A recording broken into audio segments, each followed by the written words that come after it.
Mana do'stlar, assalomu alaykum. Ertalab mana uyg'ondik. Ertalab ham 12 bo'libdi.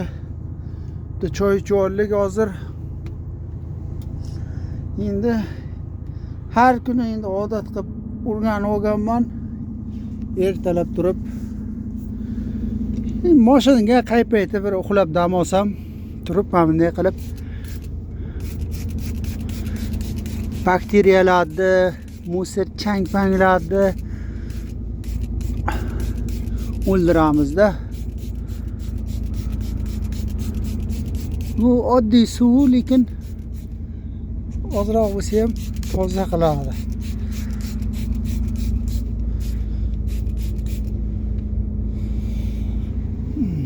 Xudo xohlasa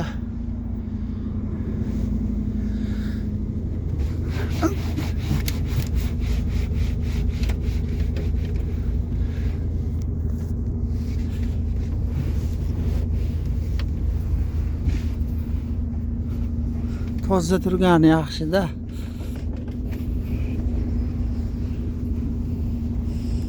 Mana stenkalarga ko'p turamiz, chegaralarga ko'p turamiz. Mana shunday ishlar bilan shug'ullanib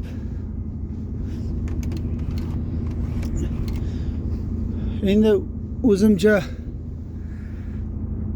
meni fikrim, kim qanday o'ylaydi, mashinaga sal e'tibor bersak, mashina injiqlik qilmaydi, yog' tommaydi, antifrizi oqib ketmaydi yoki bir bolan yorilmaydi. Ancha narsalardan saqlaydi-da, shu mashinaga qarab, yo'q-yo'g'iga artib, yuvib, oz-oz tutib, chiroyli qilib yursa, mashina injiqlik qilmaydi, muammosi yo'qoladi. Men shunday deb o'ylayman. Lekin Xudoga shukr, mashina yaxshi.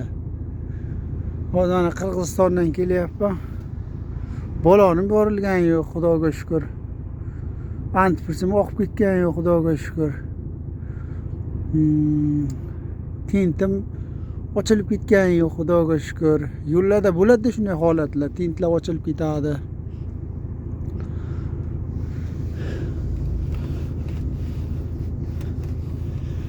Xudo xohlasa,